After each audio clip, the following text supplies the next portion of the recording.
Бүгдээрээ сайн байцгаана уу? Italian luxury brand-ийн үүсгэн байгуулагчийн их мөх миний би What's in your bag болонд оролцохоор боллоо.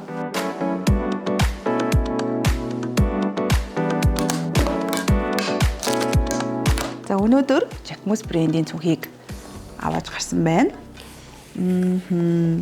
За ерөнхийдөө бол ингээд ямар цүнх үүрсэн фул гарч идэг. Ихэвчлэн би дандаа жижиг цүнх барьдаг. Энэ удаад бол дунд хэмжээтэй цүнх байна.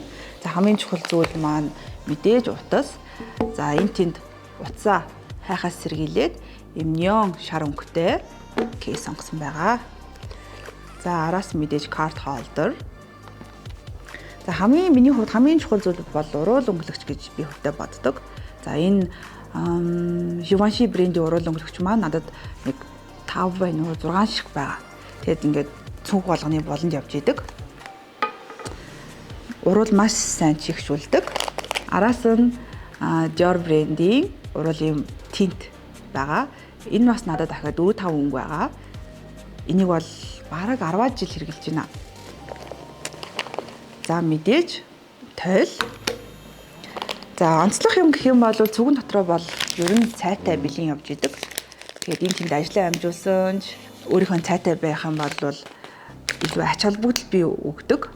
Тэгээд аваад бэлэн явж идэг шүү. За мэдээж гарын тос.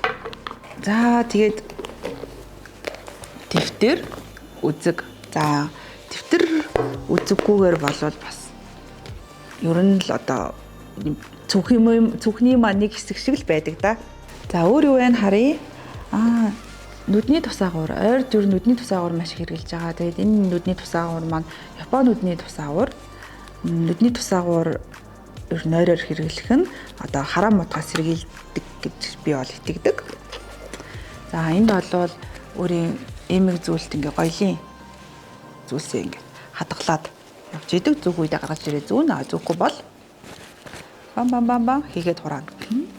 За ингээд миний би цүхэндөх бүх юмаа гаргаад танилцуулсан байна. Энэ болонд оруулсанд баярлалаа.